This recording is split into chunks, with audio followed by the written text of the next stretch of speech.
दोस्तों last class में हमने पढ़ाया था आपको 11th का, राइट?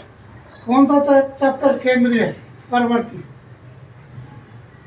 ये रहा केंद्रीय प्रवृत्ति का माप।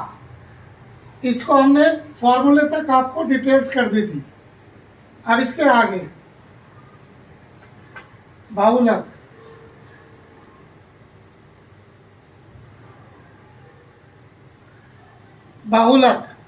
बहुलक का रासायनिक बहुलक का सूत्र था, आपको बताया था। बहुलक Z is equal to L। L क्या होती है? न्यूनतम सीमा। L1 लिख दो या L0। F1 हाईएस्ट फ्रीक्वेंसी, जो सबसे बड़ी बारंबारता होती है। उससे पहले वाली जो बारंबारता होती है वो X0। मान लेते हैं कि F है 15, 10, 5, 2, 3, 4, 8। तो इसमें सबसे बड़ी फ्रीक्वेंसी क्या है? F1, right? तो ये F1, इससे पहले वाली F0, इसके बाद वाली F2। अब इसी के सामने जो 10, 15, 0,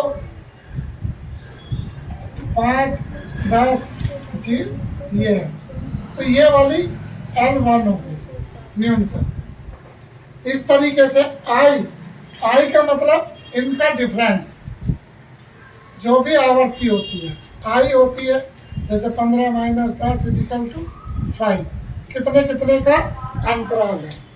इस तरीके से हम बहुलक को फाइंड आउट कर सकते हैं।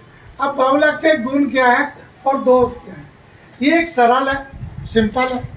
दूसरा, ग्राफी द्वारा भी संभव है। सीमांत मूल्य का प्रभाव नहीं है।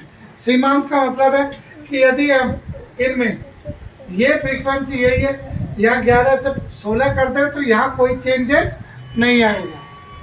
दोष क्या है? सभी मूल्यों पर आधारित नहीं है।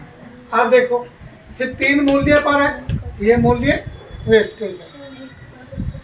सामूहिक विधि जटिल है। जिन बच्चों को एलसीएम करना नहीं आता, भाग करना नहीं आता, इनटू नहीं आता, या कैलकुलेशन में वीक है, उनके लिए बहुलक टफ है। आगे अब आता है एक फॉर्मूला।